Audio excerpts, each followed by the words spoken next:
Beyond this ground floor garage is a world high above. The autopilot's going to be VNAV, LNAV, 6,000 feet. Yep. A few miles from London, two men are far away in flight, guided across the Pacific by ground control in the kitchen. Speedbird 744, taxi holding point runway 17 by Alpha. So tower's just online at 120.3. Just confirm your zero fuel. 17.2 tonnes of fuel. Excellent. Thank you. Their flight simulator will soar them across the world in a week, raising money for London's air ambulance charity. That's landing checklist complete. So Michael, where are we at the moment then? We're just currently just coming up to Hawaii at the moment. We're about 300 miles to the south of Hawaii. Just Pretty hazy in Hawaii right now. I don't feel too jealous actually. No, it's not too nice, although it's about 27 degrees on the ground at the moment. But the weather forecast into Hawaii is looking quite nice, so hopefully it'll get a bit better as we get lower.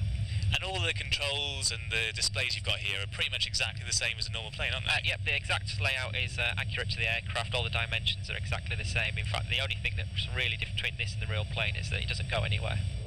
Though in virtual reality, they'll go everywhere. Their journey began yesterday in Sydney. After a few stops in the Pacific, they're currently en route to Mexico City. From there, they'll land at airports across Central America before arriving in North Africa. Then they swing up to Birmingham before zigzagging across Europe and arriving in the Iranian capital, Tehran. After 10 more simulated stops, they arrive in Russia, and then it's a cruise down East Asia to a virtual finish back in Sydney on November the 11th. For most, the journey is familiar. These are avid flyers who treat their fantasy almost as reality. As we're looking at the weather on the way from Hawaii to Mexico, which is the next leg. Yeah.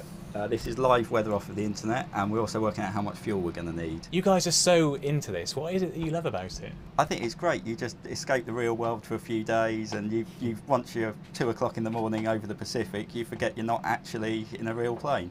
Ralph, do you ever wish that you were out there flying for real rather than simulating it? Sometimes, yes.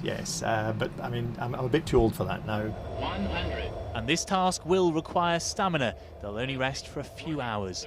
And wherever they simulate, they hope to generate thousands for charity. Paul Brand, London Tonight.